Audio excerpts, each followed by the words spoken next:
Hey, good Hey, afternoon, everybody. Hope you had a good lunch and good session. How is it so far? Myself, Abhijit, I'm one of the marketing leaders here at Kore.ai.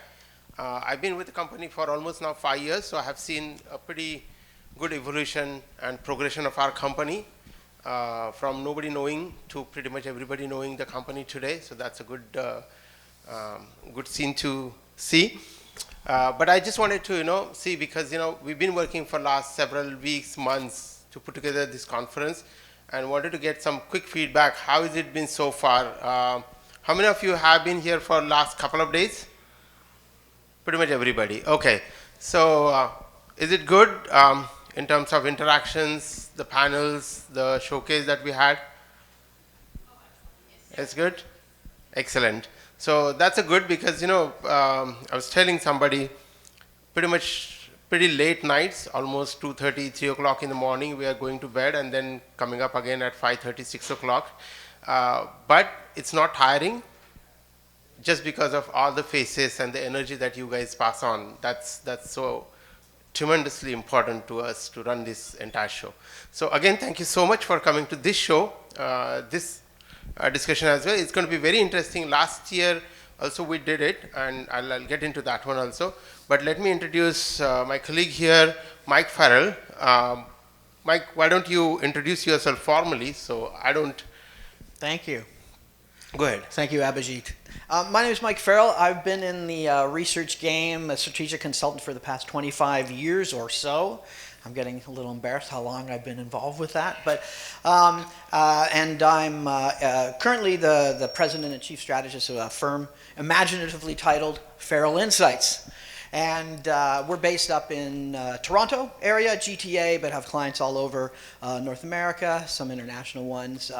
And this is one of my favorite clients just because we've been tracing the development, the rise of robots, we called it back, starting around 10 years ago in thought leadership studies that actually myself and Michael Kroptolowski, who's the CMO here for Kore, not for the Marriott, and he and I started working on tracking that rise from an enterprise perspective at another business for around 7 years, and then Kore.ai happened, and we got very deeply involved with that, and very excited to be here and talk all about that. There's been such a change in sort of the acceptance of AI and automated assistance on both the consumer, the customer, the client side, as well as the agent, those that are in the cockpits making it happen for every single brand there is in the world. So I'm pretty excited to be here for sure. Thank you for having me, and thank you for having me. And little side note on him is you may see him a very data-oriented guy, but I also learned that he's also very passionate about 7 chords in the musical world. So he's extremely passionate musician, traveled all over the world, and still landed up in the data world. I don't know why, but I'm well balanced. yeah, he's We'll talk about the Ramones and stuff later, guys. Alrighty. So. So as I was saying, right, we've been in this journey for last 10 years. We started back in 2013. And 2014 is when we officially registered. And it's been 10 years of journey, extremely rewarding journey. First 5 years, it's been all about, educating the customers. What is even conversational AI and all that, right? Nobody cared about it. More importantly, a lot of people had burned their fingers with chatbot, which was a very rudimentary programmatic old versions of chatbots, which never gave any kind of experience. And we were passionate about, especially our CEO founder is very passionate about solving very large scale problems using technology. And he was very passionate about, creating those end-to-end delightful experiences. And that's what mattered to us. And that's where even our platform name is also Experience Optimization Platform. So what mattered to us is, as we were kind of hypothesizing certain things and experiencing certain things and getting feedback from customers and all that, we were developing this platform, which is best of the best platform out there on the planet. But then you need to learn from not just your customers but their customers, right? And we don't have direct access to our customers, right? what Cigna's customers want, what eBay's customers want, what Hershey's customers want. We really don't know. But end of the day, we all are customers and consumers of certain brands. So we thought, like, why don't we go and collect that feedback from real customers so that we know what do they really like, what is working, what is not working, and all that. So we ventured with Mike Farrell in this journey, and we started actually talking to customers and conducting surveys. So last year was, of course, we already introduced ourselves, so I'm not going to spend time on these beautiful people here, smart people. So, but this is our second annual report that we are launching today. The first one that we did was focused only on North America, but we are a global company. We have, as you probably have heard, we have people coming all the way from Japan and India and Australia, Singapore, and Middle East. We have people from, of course, all over the Europe, Latin America. So we are fairly large global customer-based company. So we decided, let's see, how overall different markets are. So what you see is that although our last year's customer experience and agent experience studies focus only on North America, we expanded the scope to Americas, UK, within UK, of course, UK and Germany, India, Japan, Philippines, and Australia. So we did this global study. We talked to more than 1,200 customers, and of course what we did is we segment them. We did not want to just go and randomly choose people. We did 25% baby boomers, 25% Gen X, Gen Z, millennials, that sort of a thing, so that we get a good spectrum of the audience there. Similarly, in terms of agents, contact center agents, which is our largest focus, we talked to, again, from all these regions, and we went after full-time, part-time, people working remotely, people working from office. So we wanted to get all sort of combinations to make sure that we are capturing their pulse, what mattered to them. And the study, of course, we don't have the questionnaire here because the questionnaire was so long, wanted to make sure that we capture everything. And it was pretty intense questionnaire that we did.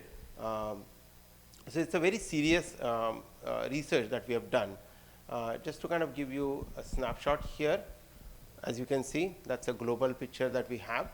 Now, when we do these kind of studies, right, typically, and of course, Mike is here in this field for quite some time, usually the credibility interval is somewhere between 3 to 3.2%, plus minus here and there. That's mostly in North America or in one region you consider, but across the region when you go, it's somewhere around 5 to 5.5%, right? So whatever we are sharing here, it's not, I mean, it is almost there, but it may have 5% variation here and there, right? Which is not too bad. I mean, it's not really bad, right? It's so actually really, really good. It's really, really good. There's no such thing as 100% credibility on any study that's ever out there in the marketplace, and this is right there. 3 to 7% is just fine. Yeah. I wanted to check how many of you are from outside US here? Do we have anybody here? Okay. Where do you come from? I know you come from Japan. How about you, sir? Netherlands. Oh, you are from Netherlands. Of course, we haven't got exactly Netherlands here, and I know the dark regions, different regions have different this one, because when we presented this report to our PR agency that operates from Europe, they said, within Europe we have so many segments, so you want to be careful. And yes, we are very careful. We don't want to claim this is the Europe study. Also, you will see that, here we have corrected it. I think in the next picture here, we missed to correct here, EU. It should be Europe. It's not European Union. It should be Europe. And again, within that, of course, Germany and UK is the only. You will see here for agent experience, again, we have taken all countries here. And the stats are, again, around 4 to 5% here and there. So we are pretty much there, right? The study has a very scientific way of looking at things. So Mike Farrell and we have designed these questionnaires just to make sure that people are not randomly choosing something. There should be consistency in their answers. So you know how those profiles or the circle kind of things that go, we went with that kind of a study. It's a very serious study. So Mike Farrell, can you talk about this max diff? Yeah, and I won't bore you with too much there, but just before, there's two really big stats I want to share with everybody here right off the hop, and they're driven by what's called a max diff segmentation. A lot of the study that we did here was a lot of 1 to 5s and a lot of verbatims and all different types of studies, but or questions. But one thing we did do is it's called a max diff experiment. If anybody's in research, you probably have had it, but most people don't know. It's really just an algorithmic way to, you can have a whole bunch of different criteria when we're talking to agents, like what's important to you in the workplace, or as a consumer, what's important to you in a self-service interaction or whatever. And we have a whole batch of different things. And you can say on a scale of 1 to 5 for each of them, but it doesn't give you the comparative importance of everything. And what a max diff study does is sort of jumbles them all up, and all those criteria are delivered to the survey takers, the respondents, in sometimes 10 or 15 real quick bursts of like 3 or 4 elements of that, and they have to very quickly choose most important, least important, most important, least important. It just keeps going like that. And if you talk to 600 or 1,200 people through a study, and they've all been doing that algorithmically, you come up with a really robust, much more scientific state of what's most important and what's least important. So just to let you know, as we start unveiling a couple of these things for you guys, that just you won't see stats. You'll see some percentages, so don't worry, those are comforts, but you will see in the next 2 ones indexes. So, and basically 100 is like, right neutral. Anything above 100, the higher the number, the higher the importance. Anything under 100, the lower importance. And that's really all I need to share right now. We can geek out on that after if anybody has any questions about that. Yeah. One last thing before we get into actual stats and very, very important findings that we are seeing, or the shift that we are seeing, is at Kore, we work with largest organizations from BFSI, banking and financial services sector. Healthcare is another very big domain. Retail, telcos, and travel. So these are the segments, and of course, high tech is another segment that we have very large customer base. Not that we don't have customers from government or manufacturing and these kind of, they are there, but our focus was, because we cannot go after every industry, every area, we need to choose, right, for this study. So we went after banking and financial services, healthcare, retail, telecom, and then others, right? Okay, so with that, let's see the results, right? Of course, Mike will share more color to that one. But Mike, you did this study. You've been doing this thing for last 10 years, especially in the contact center world, and you have seen a pretty good evolution of the things. Technology had changed, but and we've been doing this thing with you for the last couple of years as well. So we have kind of taken that thread forward. How and what changes that you are seeing, or are you seeing something similar happening over the period of time, or are you seeing anything different as part of this research? Let's get right to it. Thank you. I'd say the biggest thing that's happening on this study, I mean, there's always been an increment, over the past 10 years, there's been incremental increase, usability, trial from both sides of the agent consumer perspective, looking at in terms of AI and automated intelligent assistants. And so we were not surprised that things were going to slowly move up across every criteria, and that's been happening for the past 2 or 3 years at a pretty good clip. Before that, it was a lot of fear and loathing, a lot of misinformation, and nobody knew. But now that's happened. That was definitely accelerated by COVID, where everything went online anyway, and people were starting to do everything by themselves. So that was a big force pressure there. But I'll talk about this year. We're seeing a real threshold that has happened. So I'll give you a couple of good examples here. Whoa, it's a crazy chart. But here's where we use the max diff, the results here. And I'll just, what's really important here is that customer service agents across the globe now see automated agent assist technology as more important than a competitive salary or a good hourly pay rate, which is something which is really interesting. On both this side and the consumer side, there's always been things that when you do this max diff, and we've been doing this over many years, for agents, it was just a given that salary was always going to be way up here. For instance, if you look in America, back last year when we did the study, it was over-indexing at 176, which really wasn't surprising. And then everything else was below it. Automated assistant things started to get into the over-index land, and that's what we would go to market with and go, oh, that's really amazing. Things are changing. But this year, take a look at what's happened in America alone from 176 over-index to 104. A huge drop as far as like a research guy like me gets into those. That's something just to take a look at. And then, lo and behold, we've done this whole global study. Now we broaden this out for UK, Germany, Indonesia, Japan, India, Australia in there. And you see what happens. Over here, we've got the aggregated totals. And look at what's happened now in the shakeup between last year and what's happening this year. We've got tools and technology that can quickly and accurately predict and understand the customer's needs and help me deliver on them immediately, like basically defines what AI is delivering right there. It's number one for agents out there. Tools and tech that reduce the amount of time I spend searching for info as I'm serving a customer, 116, also tied with tools and technology that reduce the amount of time I spend punching in data.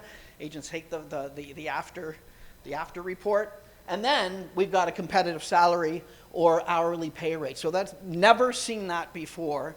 And it's something really interesting. If you go down, and in fact, everything else that is here, it's a sea of blue, and the blue there are things that either directly tie into automated assistant technology or tie into some sort of self-service and tie in general to this. And they've always been sort of smattered throughout the under-index and the over-index. 9 out of the 11 over-indexing elements in the agent world that's important to them are around automated intelligent assist technology in that. A fair working environment is down here at 102, used to be up high, and a competitive salary or hourly pay rate is, it's still important, but it ain't the top thing anymore. And then you take a look at USA, the same thing's happening in APAC, same thing happening, even quite a bit more of a degree, same kind of trend, but a very distinct thing. One thing you will notice in Europe, and it really is, it's UK and Germany, just to be clear on that. We do notice here, it's not the most important thing in that marketplace. It's second to tools and tech that reduce the amount of time spending punching in data, but it gives you a sense of what's happening. So on aggregate, this is something to me, when I saw that data, I was just like, oh my God, I was calling up Michael, this was calling up you, and it was like really interesting data that's happening out there. So a good transformation we are seeing, right, with this AI technology. I think there was a big element of job threats and all that, right? Everybody started talking, is AI going to take your job and all of that. I think that fear is not here. We don't see that is happening here. In fact, more and more agents are seeing a value in it. And I don't know how many of you attended the customer AI showcase and a couple of panels that happened yesterday. A lot of companies are talking about, especially this third line that I see, right? Punching data. Many companies have used AI to automate their call wrap-up activities and things like that. That is, and I was talking to, who I was talking to? I don't recall who I was talking to. Oh yeah, Donna Fluss. I was talking to Donna Fluss yesterday, and she was saying that, when she was into contact center and managing the contact center, literally they would fight for budgets and they would show 1 second of a saving, that transforms into a significant dollar saving, over a period of time because of call volumes and all that. With AI assisted, call wrap up and all that, now you are able to get literally 2 to 3 seconds of savings just on that call summary and things like that. That's a huge thing. Plus other things that are happening, right? So contact centers have so much, advantage, take advantage of AI technology, and then also make lives easier for their agents, and of course, happy agents, of course, happy customers down the line. So that's real there. But I was talking to Mike yesterday. Yeah, go ahead.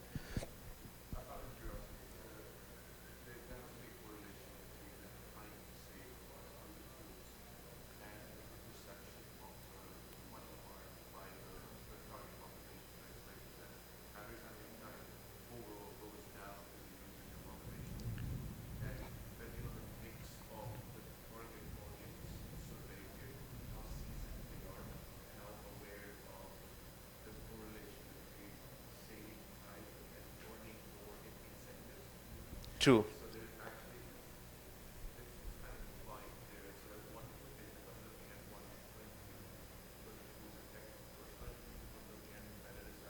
Uh-huh. You cannot look that. Honestly, you're absolutely right and spot on, right? You cannot look at these things in isolation. Not even the salary factor, right? All of these things need to be looked at in more combined manner. Um, do you want to comment on what he was? I didn't hear it totally, but I think what you're saying is like one thing is all of these trends that we're talking to, we can talk to it in terms of generation, et cetera. It might be a good idea to move forward on that soon. But I will say, when you talked about season, and it's a result that's sort of deepened in the deck, and I will remind everybody here that we're passing around QR codes, so you can download both full reports whenever you want. So I encourage you to do that, because we're not going to cover it all here. But I will say that I'm sort of going to some highlight now, but in answering your question, one thing we found is that even agents are feeling much more comfortable in using them. The volume of those agents across the world that have had any experience with AI is pretty high. It's 69% in aggregate across this study base that have ever been trained on AI. And what we found, very, very interestingly, is those 69%. Those that have been trained up, had even one single experience with AI, some sort of training session or done it, it correlates directly to satisfaction and engagement, like wildly, like a 15 to 20% difference. And I'll show you that slide down there, and remind me to show you that slide, because it's quite amazing what's happening out there. We're not saying it's a panacea, as Raj was talking earlier, it's not, but definitely there's a sense that these tools are helping me do my job better. There's also a sense that it's going to be empower me to do a better job. They look ahead to the future and know that those transactional jobs are really going to start going the way of the dodo, and it's time to be the brand ambassador, be that problem solver, be that person that is a real important linchpin to the organization. And I'm really anticipating I'd love to do some qualitative work on that and get that happening. That's sort of one of my dreams. So maybe next year we'll have like a panel here of agents and consumers. But does that help you? Right on, cool. Okay, why don't we move through some of this? What do you say? Yeah. Okay. You wanted to add something? Yeah, I was just saying that so monitoring you getting more incentives to the time saving, right? So that's why you're right. So it's not only getting engagement for farmers, there's a dollar amount associated with that for slide. True. Yeah. It will be, and what we are seeing is one of the things that we saw, right? Contact centers have different age groups serving. So experience of the agent, the more the experience, the better the service and all that kind of things, right? It also has so much attrition. But with AI-assisted technology, you are able to provide them assistant to provide consistent service, whether you are 6 months into contact center or you are 6 years into contact center, right? Your experience is important, but because of the assistant, the lesser experienced person does not mean a poor experience or a service. You are able to offer consistent. That's what matters to the end customer. That's what matters to the companies, and we are able to see that thing happening. So that's really cool. Let's look at some of the other things. We'll just keep going through this, but I'm not going to spend too much time on this slide, but it just sort of shows you how it all went. So what you can do is just take a look at the competitive hourly or pay rate, which is a good, in this case, and it's an introduction. I want to let you know that we'll be going deeper on this, but just sort of follow this color, and everywhere it's sort of it really you see it across all of the its placement per micro region here exactly, except in Australia, where it's 123, so it's higher. You see a correlation there. Also in Germany, it's also higher, and in UK. But all across APAC and US, this change has happened. So it's a global phenomenon, and we're expecting UK and Germany to start adopting it more. And there's sort of a bunch of debates about an environment in Europe in general that's been slowing down technology a little bit. It's more tends to be cautious and legislated, and that's sort of slowing it down. You're seeing that with the integration of 5G is slower than the rest of a lot of the world in Europe. But let's move through. I also wanted to talk a bit about, I wanted to make one comment on salary, that I don't think that we are indicating here that salary component will go down and down. I don't think that will ever happen in human history or in future, because as things settle down, things become so normal that having AI assisted thing is it's a table stake, right? I want more salary. That's important, right? So that is going to happen. We're just seeing this transformation, that how people are reacting to these technologies as they are new. We don't see fear, we see good adoption, and normal things will come back again once these things become table stakes. On this one too, I'll just, I think this also talks about the different stratifications, and this is another trend that's happening. So one thing that you see, and these are little hints that's happening, is APAC, you will see in all the data that we're going to show you today, APAC continues to drive the market compared to UK, Germany, and even USA in a lot of different ways. You also will notice that this is the domain of the younger workers and younger consumers really in general. And right here we have just a good sense, and you can sort of look at a competitive salary or hourly pay rate, and you compare it. Gen Z is the dark one at the bottom, and you see that Gen Z are the shortest one. They're down there indexing at around 106 and so on. Then it goes up a tiny bit for millennials, and then look what happens if they're Gen X, an old codger like me, and boomers, it goes much higher. And this is just a trend to keep moving through. And we've looked at this in terms of industry as well. Again, let's just focus on this proxy right now for what's important to them, the salary and hourly pay rate. And this is we've looked at all of the industries, but we isolated cable, retail, healthcare, banking, and travel as the industries that they work predominantly in. And you'd look at here, and it's still, you're seeing travel and healthcare workers are a lot less interested, or a lot more interested in salary.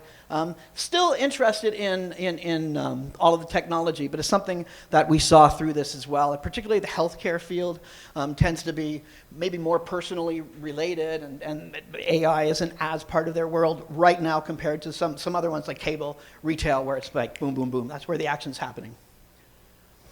And really, I think it's been a really big difference that even in a year, as AI-driven automated agents and assistants move into the cockpits and the headspaces of the agents. It really is a big phenomenon, and we can just move through. So I think we have talked about a lot of on the agent side.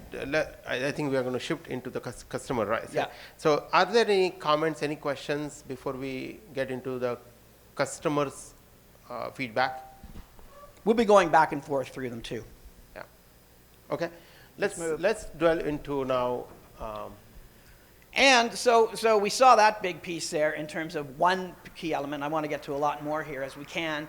But in terms of the consumer study, this was again looking at all the same territories, much larger sample size, 1,200 versus 600.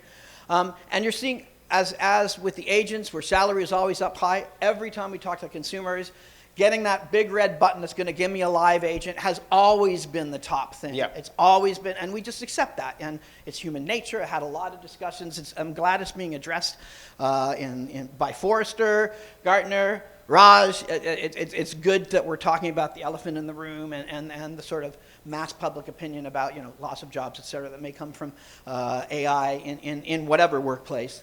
And you're seeing here, consumers, lo and behold, it's not as a wild difference as we've seen on the agent side, but here, and consumers tended to be, over the years I've been studying they've tended to be, at least in the American market, which we were studying for the past 8 or 9 years, slow moving here and there, steadfast, and getting that live agent is really important. There's a sense of quality from that relationship that happens if you talk to a live agent, or you text with a live agent, or you chat with the live agent.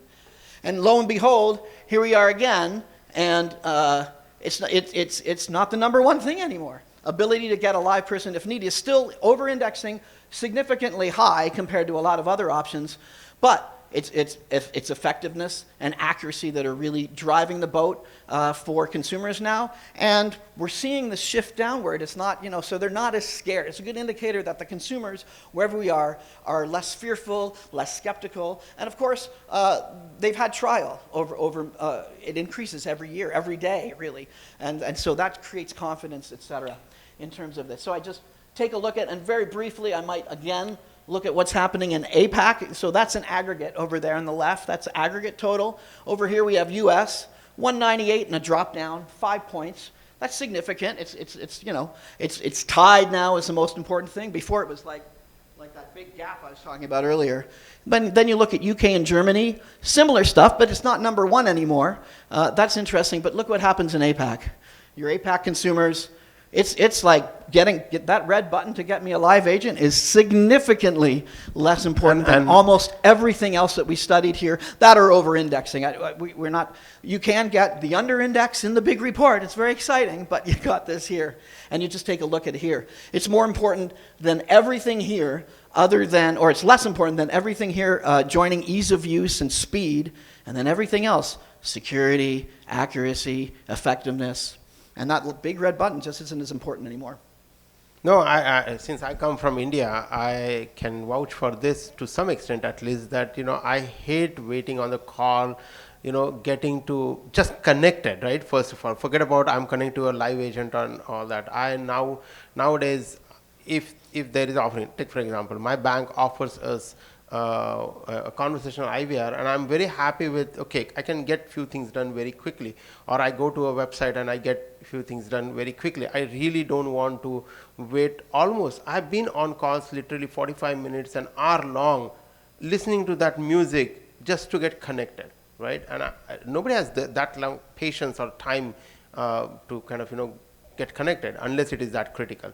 So I think what you're seeing, at least in the APAC, I can definitely vouch for that. Thank you. Yeah. Let's see what's on the next slide there. Again, just to highlight the generational gap that happens here, just to prove on both sides of the gap, this is really driven by the Gen Z and the millennials, and both on the agent side now. The millennials, just remember, the agent workforce across the world is promulgated mostly by millennials, and Gen Z are just starting to enter that area. So Gen X and Boomers aren't here. What we did here, though, for the consumer thing, we did with the agent study. I just wanted to do a little methodology tweak here, or confirm. With the agent study, we captured everybody, but we captured them as they fall. We didn't establish any types of quotas, because when you're talking, you want to talk to a representation of the current workforce there.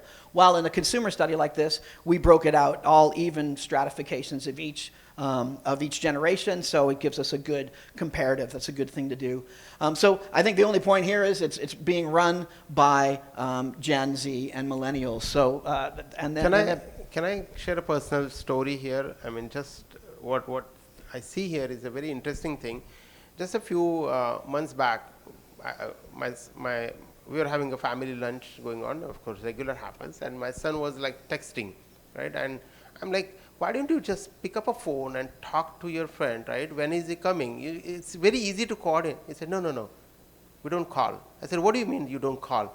No, we text, we Insta, right? All of that. I said, just pick up a phone and talk to him. Why are you like having this ting-tong going over the last 10 minutes? It's a 2-minute job, right? And I see the same thing when somebody's calling him. He's like, why is calling me? Just text me, right? I can respond. And why? Because these guys are not talking one-on-one. They talk 15 people at the same time on different chat windows and all that. And that's the phenomenon of this generation that I have seen happening. And just about 3-4 months back, he turned 18, and his entire bank account process was half an hour, and last 4 or 5 months, he has not even seen where the bank is even, right? And he's doing all the banking operations through all these things, which are online. So I think this generation is definitely the driver for a lot of the change that we are seeing. Oh, for sure. Yeah, they've been born into it. They're not just like adopted like me or a bunch of people here where we sort of started adopting. We understand what VCR and Betamax is and things like that. We've been there. So it is important for, I think it is important for a lot of companies to understand that not just your customers who are Gen Z and millennials, they are going to be your next longest customers, but the workforce is also going to be these young generation, which is more, tech savvy. That's right. It's a right reason to look at that. The next slide, again, just taking a look at the industrial cuts on this again. We see in this case, it's healthcare again, not as interested. People that, and this was consumers and the industries that they have the most service interactions with. So we sort of cut it that way by that question. And again, healthcare comes up that way. Again, driven by age, different, we're all interested in health, but it's definitely driven by the boomer generation, Gen X. As you get older and the moral coil comes at us, healthcare plays a bigger role in that. And a lot of the older generation generation is going to be doing that. So you see the same kind of trends even happening in terms of that. And I would just like to... Yeah. So what you're saying, Mike, here is ability to get to a live person. We see still a very high trend in That's healthcare. exactly right. Yeah, it's over but you don't see 190. the same thing in banking or other industries. That's right. Makes sense. So yeah, healthcare continues to be that one exception. So there really is a changing of the guard afoot. Just from these two data points, you can start doing that, and then we'll fill in the gaps for you. And this one, it isn't as statistically astounding as the strongly diminished thing we saw with the agents, but it's really in terms of what we've seen in terms of slow movement of consumer behavior, it's quite a watershed moment. Yeah, absolutely. Yeah, and I think we are living in a global customer service landscape where effectiveness, accuracy are seen in aggregate as comparatively more important than the ability to get to a live agent. True. Also, another sort of thing that covers this is, that sort of supports this, and for the consumer side, is that there's a whole bunch of different things. This idea of use cases really went, we tested a whole bunch of different use cases with the consumers and agents. I'll tell you a bit about that. But with the CX study, we saw tons of different examples of this. So you sort of look at the consumer, and that's a bit of a drop, so that's interesting. Mike's telling me it's interesting. Here's something that's really, and it's a percentage. We tested 34 use cases with the consumers that we spoke to across the globe. 100% of those 34 those use cases around some sort of intelligent automated received at least a majority of interest in them. Either very interested or interested, seeing the usefulness of it in their life. And 91% of those were in that land of 60 to 79% interest. Top, what they call in research, top two box interest. They're either interested or very interested. Again, perfect example of how use cases and things like that, consumers are starting to connect the dots. They're not as skeptical about how does it work, the magic, as Raj was talking about. They just want to have it work and go, oh, that sounds good, and I'm not as scared or fearful or skeptical about it, and I don't need to be with a live agent as much. True. And and we have a couple, I think we'll maybe use just a couple of these. What we did, we were looking at this by industry. And here's a perfect example. Is anybody here in the financial area? Okay, so this is for you. But very quickly, you look up here and just follow the green. And first off, you take a look at this, nothing, and this was always, everything was at least 50 and above in terms of interest from consumers. And here we're seeing, for instance, bank branch and ATM information. You kind of expect that. That's kind of rudimentary stuff. But as you start going down, you're seeing things like bill payments, credit score checks, fine, that's sort of become more transactional. Transferring money internally and externally, modifying my account details, and transactions and spending. They're going, okay, that's okay. I don't need to talk to anybody in person about that, or I like these. This is something I'm very interested in that would be self-service that they're going to do. So I think that's a perfect example. As we get it, I would go through this quickly. We can just sort of follow the green on these guys. Just keep rolling through there, Abhijit, if you can. And this is already available in the report, so it will be very useful to I might point out very quickly, like here in travel and hospitality, we only had 4 use cases that we studied, but all of them were 70 plus. Classic expectation there, just because the travel industry in general is all sort of expediized already into something we're used to. Moving on. Follow the green. Telco, cable, travel assistance they want, savings assistance, all of this kind of good stuff. Product brand search and information for retail, appointment management. So, and one thing we did study, just to let you know, is all cross-regional, cross-gender, pretty statistically sound across that. The trends were there. And I want to get to this point while we talk about another thing that's really happened, so that we've crossed a threshold in a lot of key ways with agents and consumers. But what we're also seeing here is there's a gap that's been closed. How consumers around the world are starting to express an equivalency between live agents and automated agents. So let's just take a look at this.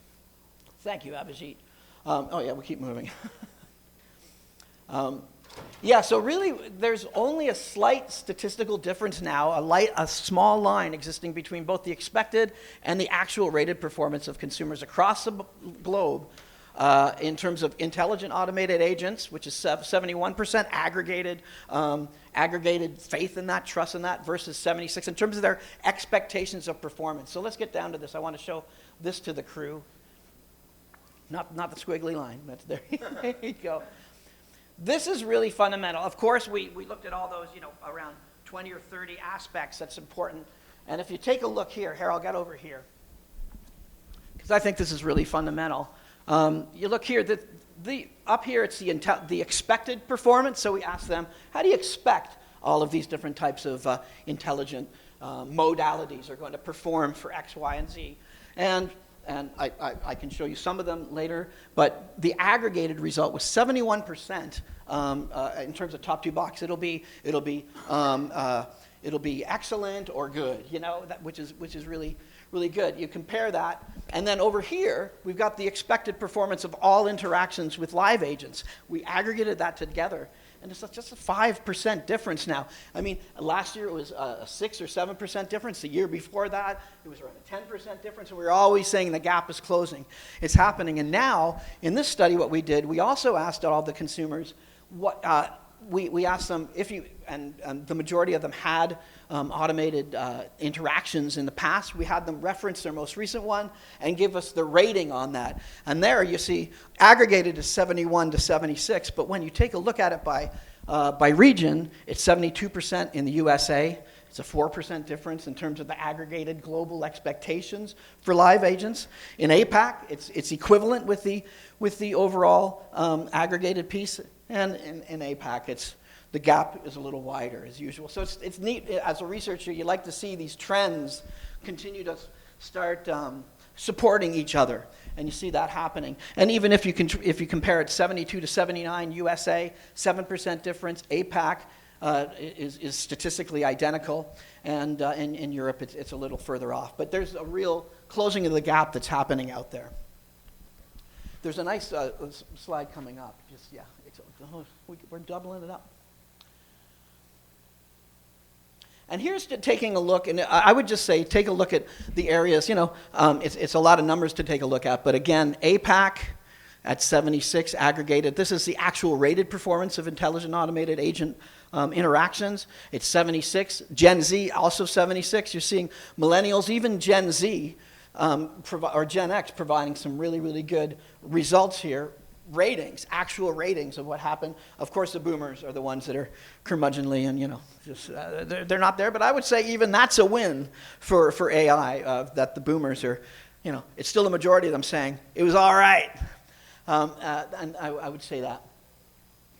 Here's something that just gives you a window into some of the areas where we have rated performance of intelligent automated agents on the left, and on the right we've got the total expected performance of all live agent modes. And the ones that are providing statistical parity on a global level from this study include being served with the latest customer service technology to make my journey as efficient, accurate, and seamless as possible, identical. Convenient, almost statistically identical.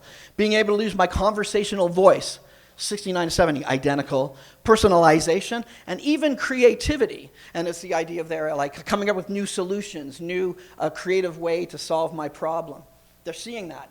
And then in terms of near statistical parity, speed, ease of use, seamless movement of your history and current information, allowing me to be in charge of my own customer service journey, and seamless movement from channel to channel. So that's pretty specific, and I will say in the report there's a lot more to get from that, but I'm glad, I know we've been talking a lot here, we're wrapping it up, but I think the best thing to do would be probably there's one more slide after, oh no, that's it, yeah. So it's a good place for us to end, I would think. I think other people have, you have other sessions to go to, don't you? So yeah, we've been talking, so we got around 5 minutes, or we're good? We don't want to hold people too long. Okay, good. If there are any questions, maybe we can answer that. Yeah, any questions? If not, we could go on and talk a little bit about the agent divide, if you'd like to talk a bit about that. Are we ready? Do you want to do that? Anybody?